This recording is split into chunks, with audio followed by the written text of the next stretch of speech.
Hello friends, welcome to my channel. Today we are going to talk about Aries Ascendant and how the month of December 2022 is going to pan out for the Aries Ascendant people. As usual, we will first start with the Ascendant Lord. The Ascendant Lord Mars is going to remain posited in the second house throughout December. Mars is going to pass through the star of Moon during this month. So good results related to family will be observed provided you are able to keep your speech under your control. This Mars will make you prone to angry outbursts, which may spoil your relations with your family members. So, the key is to keep your cool and avoid any arguments with your family in this month. After 15th of December, people who are in research, insurance, taxation, astrology, or any psychic related field, as well as people who deal with technology, they will see a good flow of income. Now, Mars is going to pass through the sign of Venus and it is also going to directly aspect the eighth house. Now, eighth house is the house of accidents.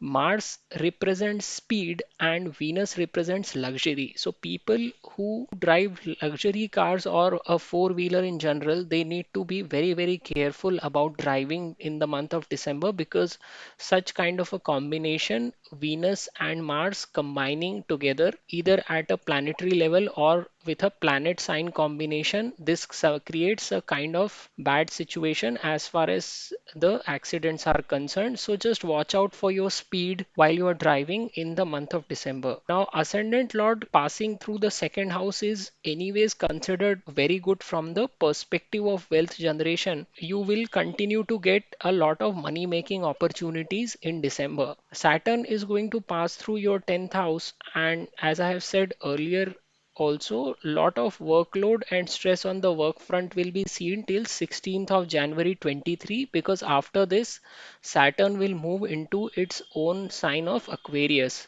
So, till the time Saturn is posited here, the only antidote to deal with this is to work extremely hard in the work sphere. People who are born with Saturn in the 10th house are highly ambitious people who want to reach the top of their field, and this Saturn also provides them the ability to take them there. But if it is not in the sign of Libra, Capricorn, and Aquarius, then it eventually leads to a massive downfall for such people. So I've seen many charts where Saturn has taken people to the top only to lead them all the way back. In this case, Saturn will provide good results in transit because it is in its own sign. But since it is Saturn, one has to work extremely hard. So I have also made a video on the transit of Saturn into Aquarius, which I had uploaded in the month of April this year. So you can have a look and see how Saturn will provide results for your ascendant when it transits to Aquarius in January 23. We will also take a look at Sun. Sun is the fifth house lord for Aries ascendant people and it is going to pass through the eighth house till 15th of December. So in the first half of December, people who are involved in sectors that are related to education, arts, advertising, and speculation, they will struggle on their work front. But in the second half, after Sun moves to the ninth house, things are going to ease out, and this time frame will be better for artists as well as those who are involved in education and speculation. These people should look for an opportunity to enhance their knowledge in the second half of December. Jupiter is the lord of ninth and 12th house, and for Aries ascendant people, it is passing through the 12th house itself. So, this Jupiter will continue to support traveling to the religious shrines or foreign countries. In the month of December, Jupiter will continue to pass through the star of Saturn. So, if you are an Aries ascendant person passing through Jupiter's MD, then you will also see good results related to your work in the month of December. Venus will occupy ninth house from 6th of December. Venus is the lord of self-earned wealth and partnership, and this lord in the ninth house is again creating easy wealth earning opportunities for you. If you are a guide, trainer, or working in education sphere and you are also undergoing Venus in MD or in your AD, then money making opportunities will be stronger for you. 24th December is the best day for people who are looking for romance because Venus moon will be in deep conjunction on this day and you may get lucky if you're planning to propose to someone. Mercury is not a beneficial planet for Aries ascendant because it owns two difficult houses, third and the sixth house. So till 27th December, Mercury will also be placed in the ninth house, and it is going to favor all of those who are in service, jobs, and businesses that are related to brokerage, such as printing and publishing business, or business that is related to speculation, tours and travels business. So from 28th December, Mercury will join Saturn and will create the most difficult placement on the action front, but I'm leaving that for the next month. Combination of Saturn and Mercury generates tremendous struggles at work front, but these effects will be mainly observed in January, and month of December will be relatively much better for Aries ascendant people on the work front. Ketu is stationed in your seventh house and it will continue to make you disconnected from your spouse. This will also mean that differences will arise due to change in perspective. Spouse will continue to venture towards spiritual religious side, and you will continue to go towards the materialistic side, because this Rahu is stationed in the first house, and this Rahu is going to fuel a lot of ambition in you. So people who are born with Rahu in the first house in their birth chart always rise very high in life because they use any tactics possible to progress in their life. So you will also exhibit similar kind of a behavior till the time Rahu is transitioning through your first house. So people with Rahu in first house are also very good in politics, and this ambition that Rahu gives, it makes a person power hungry, and such people always tend to grab power and do anything to continue holding that power in their hands. Now, there are also certain dates which a person needs to be very cautious of, because these are the dates when moon passes through the 6th, 8th and 12th house.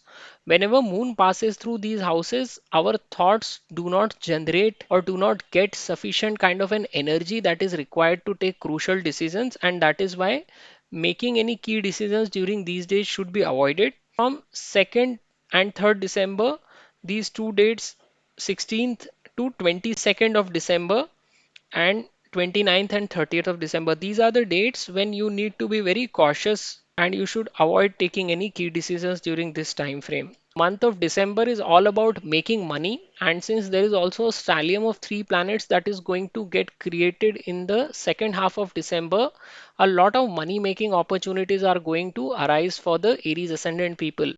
So that is the summary for you in the month of December. I would request you to subscribe to my channel and thank you very much for watching. नमस्ते दोस्तों, मैं प्रसाद जोशी अपने channel में आपका स्वागत करता हूं। आज हम जानने का प्रयत्न करेंगे कि मेष लग्न वालों के लिए दिसंबर 2022 का महीना किस तरीके से साबित होगा। देखिए, सबसे पहले हम लोग लग्नेश को देखते हैं। लग्नेश मंगल पूरे दिसंबर के महीने में द्वितीय भाव में बैठे रहेंगे और यहाँ पर ये चंद्र के नक्षत्र से भ्रमण करेंगे, तो जितने भी फैमिली रिलेटेड परिणाम है वो बहुत अच्छे से देखने को मिलेंगे इस महीने में। लेकिन जब मंगल यहाँ पे बैठेगा तो वो आपकी स्पीच में अग्रेशन लेके आएगा और आपकी वाणी के इस्तेमाल की वजह से आपके परिवार वालों के साथ झगड़ा हो जाएगा।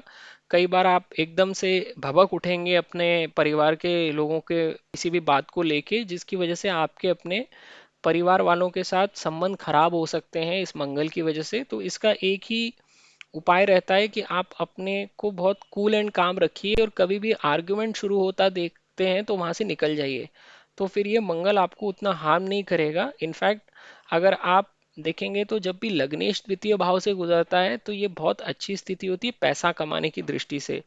तो 15 दिसंबर के बाद जितने भी लोग रिसर्च, इंश्योरेंस, टैक्सेशन, ज्योतिष या फिर किसी भी टेक्नोलॉजी रिलेटेड फील्ड से जुड़े हुए हैं उनके लिए बहुत अच्छा इनकम का फ्लो बनेगा दिसंबर के सेकेंड हाफ में। और अगर आपको जो सावधानी बरतनी है वो ये है कि आपको गाड़ी बहुत धीमे धीमे चलानी है दिसंबर के महीने में, क्योंकि मंगल शुक्र की राशि में मौजूद रहेंगे और यहाँ से सातवीं दृष्टि से अष्टम भाव को देखेंगे जो कि दुर्घटनाओं का स्थान भी होता है। तो शुक्र व्यक्ति को लग्जरी देता है, जैसे फोर व्हीलर देना जिसे कहते हैं, और मंगल व्यक्ति को गति देता है। तो ये जब कॉम्बिनेशन मिल जाता है तो व्यक्ति का स्पीड एकदम से बहुत बढ़ जाता है। और चूंकि यहाँ पे मंगल का संबंध अष्टम भाव से बन रहा है दृष्टि के साथ, तो इसलिए ये आप सावधानी बरतिए कि दिसंबर के महीने में गाड़ी बहुत सोच समझ के चलाइए और बहुत धीमी गति से चलाइए। ओवरऑल अगर आप देखिए तो ये लग्नेश का द्वितीय भाव में बैठना यानी कि पैसा कमाने की काफ़ी मौके आपको इस महीने में मिलते रहेंगे। एक नज़र शनि पे डालते हैं। शनि दशम भाव से भ्रमण कर रहे हैं, और जैसा मैंने आपके पहले वीडियोस में भी आपको बताया कि शनि जब भी दशम भाव से गुजरता है तो व्यक्ति से बहुत जी तोड़ मेहनत कराता है। तो ये स्थिति 16 जनवरी 2023 तक कार्यस्थल पर बनी रहेगी। जनवरी 2023 के सेकेंड हाफ में शनि 11वें भाव में मूव कर जाएगा और आपको लाभ स्थान के परिणाम मिलने शुरू होंगे। आप मेरा एक वीडियो देख सकते हैं जिसमें मैंने शनि के गोचर के बारे में बताया है जब वो कुंभ राशि से गुजरेगा, और आप पुराने वीडियोस में उसको देख के आप पता कर सकते हैं कि आपके लग्न के लिए शनि किस तरह का परिणाम आपको देगा। शनि जिनके भी जन्म कुंडली में दशम भाव में बैठा होता है तो ऐसे व्यक्तियों को काफी वो एम्बिशन देता है, और ये लोग हमेशा हायरार्की में ऊपर जाने का प्रयत्न करते हैं। शनि उनको वो उस तरह का सपोर्ट देता भी है। लेकिन अगर शनि अपनी स्वयं की राशि में नहीं हो, यानी मकर या कुंभ में नहीं हो या तुला में नहीं हो जहाँ वो उच्च का होता है, तो ये शनि व्यक्ति को ऊपर लेके जाता है और उसके बाद उसको वापस गिराता है नीचे। तो यहाँ पर वो चिंता करने की बात नहीं है, क्योंकि मकर राशि शनि की खुद की राशि है। तो यहाँ पर आपको भले ही मेहनत बहुत करवाए, लेकिन ये शनि आपको परिणाम अच्छा देगा कार्यस्थल पे। सूर्य मेष लग्न वालों के लिए पंचम भाव का स्वामी होता है, और 15 दिसंबर तक ये अष्टम भाव से भ्रमण करेगा। तो पंचमेश का अष्टम से जाना यानी जितने भी लोगों का संबंध पंचम भाव से आता है, शिक्षा से जुड़े हुए लोग, सट्टेबाजी से जुड़े लोग, जितने भी आर्टिस्ट हैं वो, या जितने भी लोग क्रिएटिविटी से जुड़ी हुई फील्ड में काम करते हैं, उनके लिए 15 दिसंबर तक का समय स्ट्रगलिंग रहेगा। काफ़ी ज़्यादा इनको तनाव देखने को मिलेगा। लेकिन 15 दिसंबर के बाद खास करके 17 दिसंबर से लेके महीने के अंत तक स्थिति में काफ़ी सुधार आ जाएगा, क्योंकि सूर्य फिर नवम भाव में मूव कर जाएंगे, और पंचम भाव के स्वामी का नवम में जाना यानी त्रिकोण का स्वामी त्रिकोण में बैठना, ये बहुत अच्छी स्थिति कहलाएगी। तो ये जितने भी लोग इन फील्ड से जुड़े हुए हैं उनके लिए बिल्कुल दो कॉन्ट्रास्टिंग हाफ होंगे दिसंबर के। पहले हाफ में काफ़ी स्ट्रगल रहेगा, लेकिन दूसरा हाफ बड़े आराम से गुजरेगा। तो सेकंड हाफ में इन सारे लोगों ने अपनी ज्ञान बढ़ाने का प्रयत्न करना चाहिए, जिस भी डोमेन में वो काम करते हैं उन एरियाज में। तो ये काफ़ी उनको लाभकारी साबित होगा। गुरु 9वें और 12वें भाव के स्वामी हैं, और वो यहाँ पर बैठ के 12वें भाव में व्यक्ति को किसी भी तरह के रिलीजियस ट्रैवल में बहुत सपोर्ट देंगे।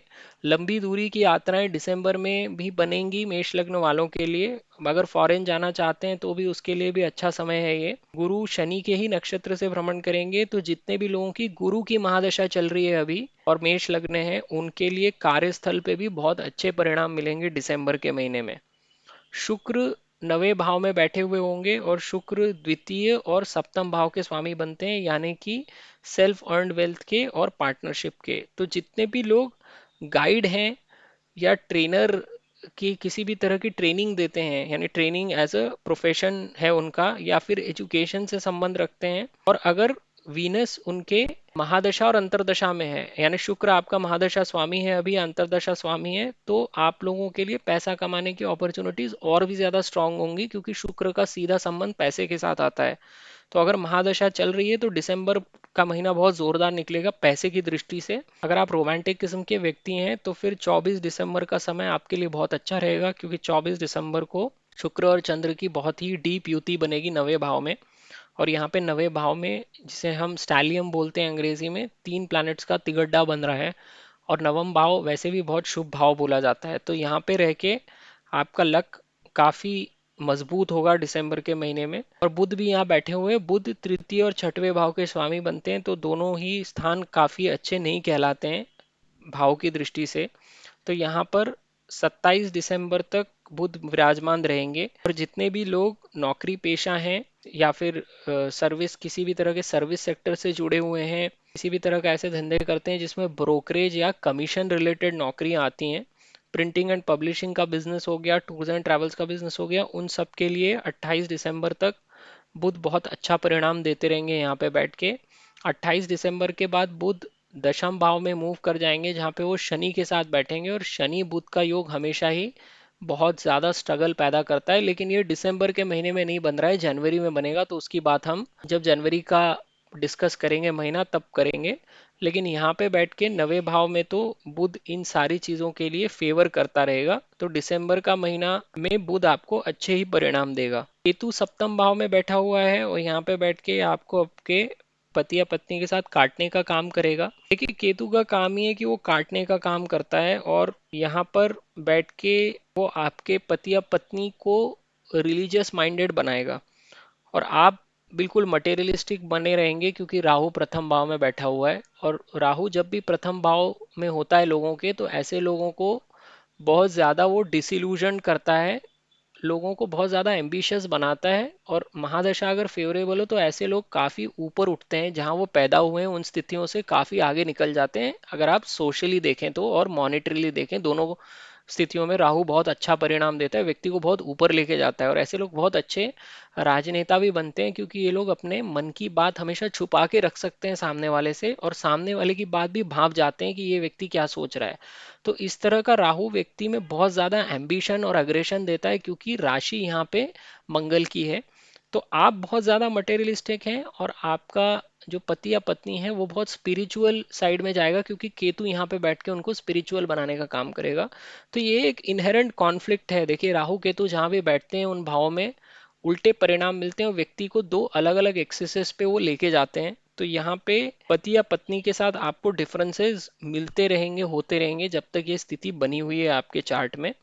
अब जब भी चंद्रमा आपके 6 8 12 से निकलता है, तो व्यक्ति को हमेशा दिनों में कोई भी महत्वपूर्ण निर्णय लेना टालना पड़ता है, क्योंकि हमारी मानसिक स्थिति अच्छी नहीं कहलाती, क्योंकि चंद्र इन दूस्थानों से निकलता है।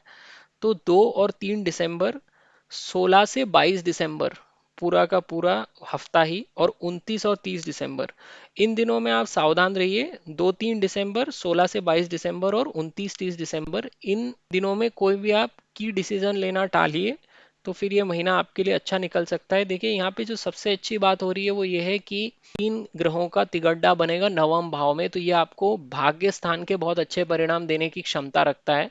और ये लग्न स्थान का स्वामी द्वितीय से जाना, यानी आपको पैसा कमाने की बहुत मौके मिलेंगे दिसंबर के महीने में। तो ये आपकी समरी है इस महीने की। गाड़ी केयरफुली चलाइए, जैसा मैंने आपको बताया उन चीज़ों में अगर आप इन्वॉल्व हैं प्रोफेशंस में, या आप जो दिन बताएं उनमें अगर आप केयरफुल रहते हैं, तो ये महीना आपका काफ़ी अच्छा निकलेगा। तो ये आपकी समरी है इस महीने की। मैं आपसे रिक्वेस्ट करूंगा कि आप मेरे चैनल को ज़रूर सब्सक्राइब कीजिए, और ये वीडियो देखने के लिए आपका बहुत बहुत धन्यवाद।